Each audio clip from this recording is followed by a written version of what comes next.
But there are several possible approaches, and where do we want to start from? What do we want to use? So do we want to use whole genome sequencing that will give us the sequence of everything, even whatever is not known to be relevant for diseases at the moment? Maybe it will in the future, but right now we don't really know what to do with it. Do we want to use whole exome sequencing? This is a very common thought. But if we use whole exome sequencing, we are not focusing on something, we're just studying everything that's expressed. Do we want to use targeted panels, which reduces the number of genes we are analyzing? Well, it's fair to say that the diagnostic yield of each possible strategy, it really depends on the limitation that each one of them has. And if we study the whole genome, we might end up with information we don't know how to interpret. If we study whole exome sequencing, we have the advantage of a great number of genes, but they may not be all the genes we want, and it's only expressed sequences. If we want to work with panels, we can take advantage of the undisputable higher depth coverage that the panels can give us. But we have to deal with a lower number of genes. So let me tell you why we made a choice. And we made a choice about going with targeted panels. We made this choice because even though we are a tertiary referral center, we're not a company. We are a lab that's dealing with a specific class of disorders. But we want to be on top. We want to be doing the best possible job with those. So we want to have the best possible relevant content for what we do. And having the best possible relevant content might also mean that we want to have the possibility of analyzing sequences that are not necessarily part of the gene. They're not necessarily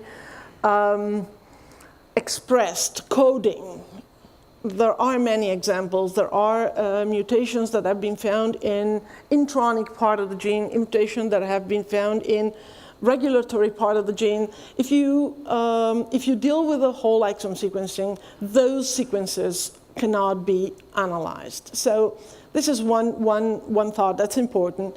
Then we are those who have the phenotype of the patient. We can correlate phenotype to our genetic analysis and think that we have the best possible clinical characterization, which is crucial. It's absolutely fundamental to know that you're doing a good job and to put together your data.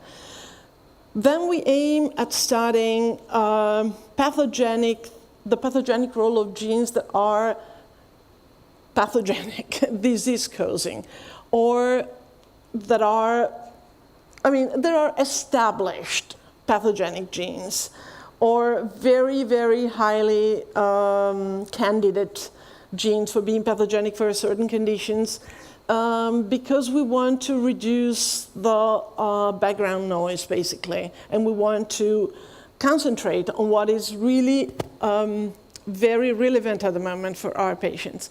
And we want to have an immediate utility of this data. We want this data to be translatable. We want to be using this data in our clinical activity. So the idea is we want to have the best coverage, but we also want to have the best content of the panel in terms of sequences and in terms of genes. So,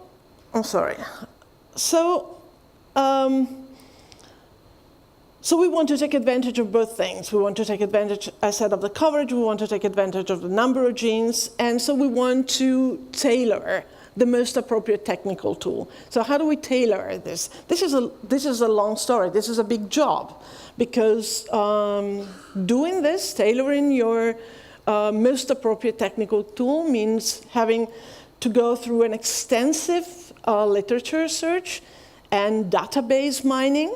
And then,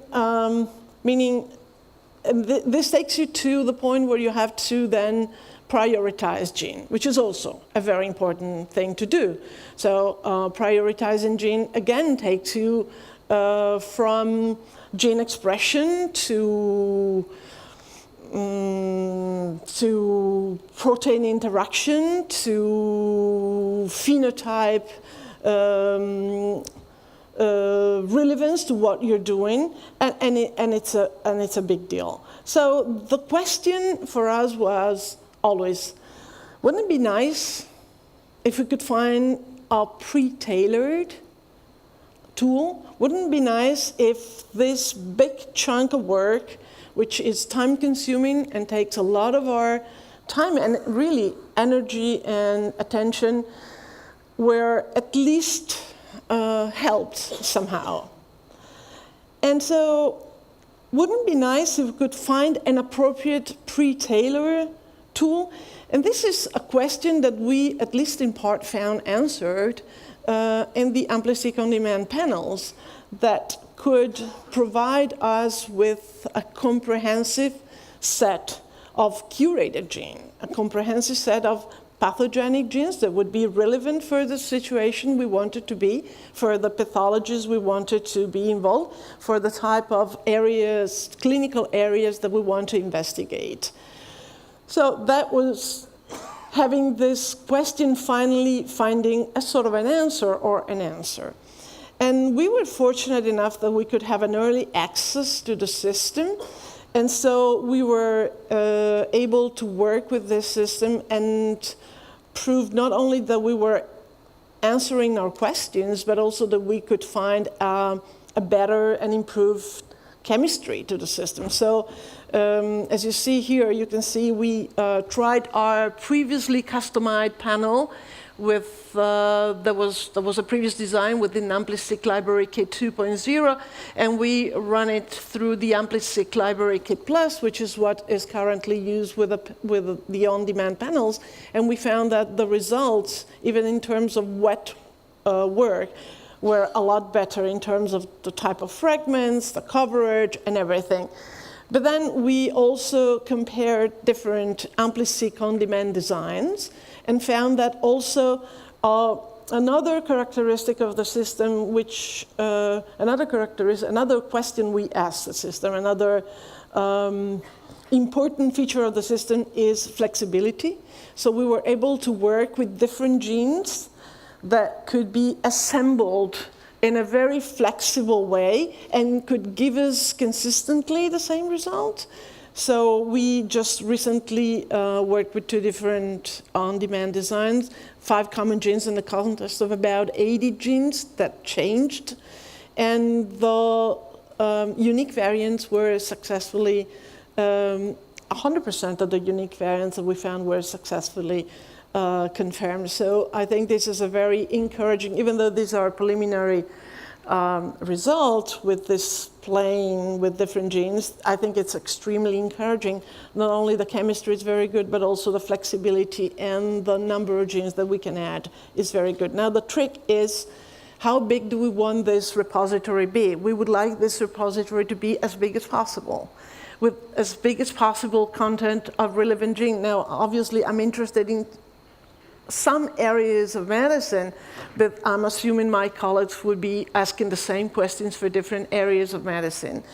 It has restrictions, certainly it has restrictions. We cannot have the whole exome, but that's not the point, because we also want to be able to be extremely successful and extremely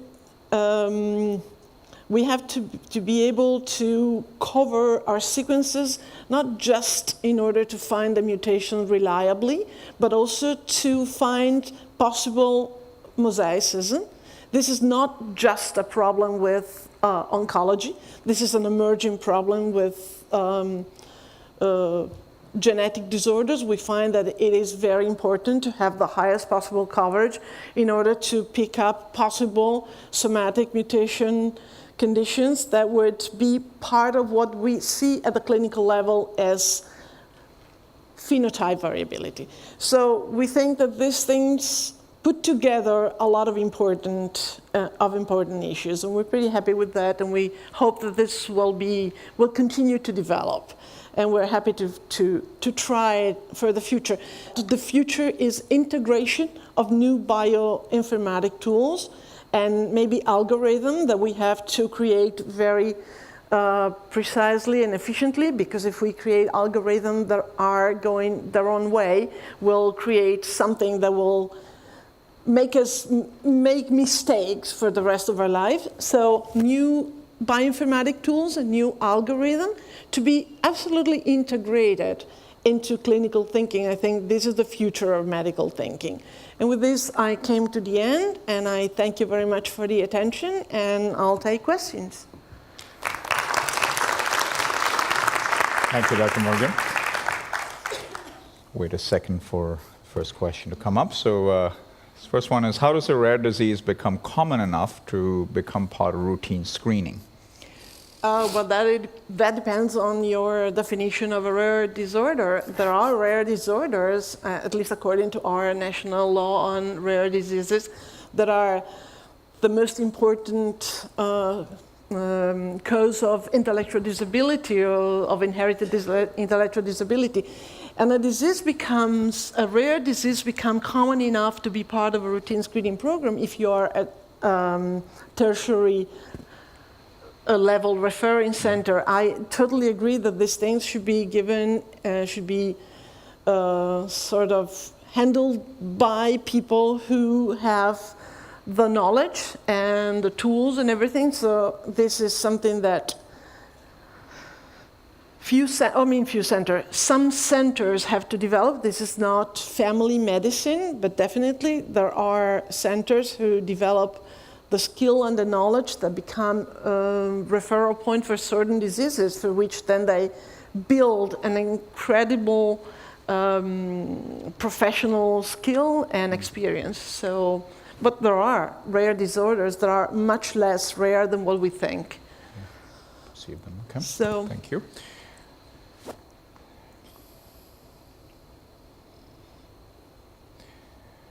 So, a question for you: what other disease research areas would you like to study with the panel approach? With the panel approach, well, as I said, I'm a pediatrician. Any pediatric disorder, I think, respond to the criteria that I said: genetic heterogeneity, clinical overlap, phenotype variability. Any disorders that respond to this are disorders that are candidate to be dealt with panel approach. Of course, there will be patients who will not have a diagnosis. With the best of the panel that we can think of at the moment, and those can then be related to whole exome sequencing, maybe to whole genome sequencing, because again, we're learning that coding sequences are not the only thing we want to know. But having a comprehensive panel is the key issue, and having the possibility of being flexible with introducing new genes and new sequences is instrumental to that key issue, I think. Maybe a related point, you've talked a lot about genes and expression of genes. How are you also taking into account epigenetics into causation of disease in the same Absolutely. breath? This is a very good point. Epigenetics is what's coming next. And we'll have to add this to our analysis very soon. So yes, of course. Okay. Just a minute for the next question here. So what's your approach to selecting genes? I mean, obviously you talked a little bit about the, in your slide data about selecting them. Well, as I said, first of all, it has to be, there have to be genes that have a proven relationship with the phenotype I want to investigate. Let's talk about something easy, which is hearing loss. Hearing loss has somehow a more limited number of genes that are possibly disease-causing in comparison to, let's say, intellectual disability. So even for hearing loss, we have a panel. We decided not to take into account genes that were found mutated only once in one family in the Pacific Island. Right. We looked at the type of population we are dealing with. So we are mainly having to do with Caucasians and mainly with the young population. So what are the genes that are responsible of hearing loss that have early onset? This is one possible criteria. What are the genes that have been consistently found related to hearing loss? What are the genes? We specifically have a panel that targets non-syndromic hearing loss, for example, because there are conditions that are easy to understand and diagnose based on clinical criteria. So you may want to put that into the panel too, but if you really want to solve the problem of whatever is undiagnosable based on clinical criteria, then you have to have the panel. So there are many criteria with which you can. The idea is to have the most comprehensive panel possible, given this, given what I said, and to be able to expand it. See, having to deal with panels is having to deal with a moving target, basically. So this is one of the criticisms, the biggest criticism. Yes, we have to deal with a moving target, but if we can be more flexible, we can chase the moving target and be successful, I think. And that's a good question, right? So how often do you think about updating panels? Is that once a year, once in 2 years, or with the current pace of scientific evidence that's coming through, what's the pace at which you'd like to revise a panel, for example? I didn't think in terms of once a year or once every 2 years. I think in terms of revising the panel based on literature and figuring that out. It may, you may have something absolutely relevant that came out on the last issue of Nature Genetics that absolutely has to be included, and you may have some reports of scattered mutations, and those really, I think, would need to be further confirmed. Got it. Okay. Next question. So I think it's related to what you've answered before, but to make an assay or panel translatable, what's most important in your decision making? The diagnostic yield. The diagnostic yield. What is my likelihood to be? What is my likelihood of finding the mutation? So how likely is this tool to be clinically useful? And as in actionable from a clinical perspective. And actionable from a clinical perspective, yes. And actionable may mean something different. Like actionable may mean something extremely important for an epileptic panel, because there are forms of epilepsy for which knowing the cause means having possible different therapies, and that makes a big difference. So we have two problems. One is the earliest possible diagnosis, and second is the etiological diagnosis, which is extremely important. This is I'd say, the most important type of example of something that's actionable. It has to be precise and it has to be soon, because that makes a change in the life of a child. So just to push your thinking a little bit on that, right? So are you seeing more of diagnosis versus prognosis, and some of these panels being able to predict a disease coming on, or being able to catch it even earlier at some point?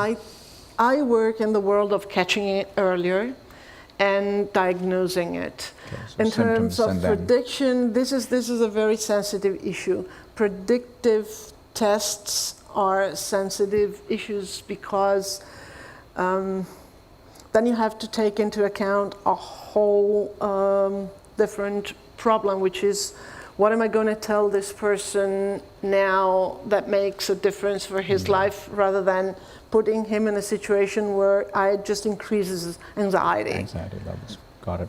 So, but I'm a pediatrician, and I'm dealing with, I like to deal with diagnostic problems and early diagnostic problems. So my problem is, do it now, do it the best you can, do it sooner than you can. Any questions from the audience? And of course, we'll, if you have questions, please raise your hand and we'll throw the ball or the speaker at you. What is your opinion about doing exome instead of disease panels? Yeah, that's the next one. As I said, as a question of waiting, you weigh your options. Do I want everything that's in that's expressed,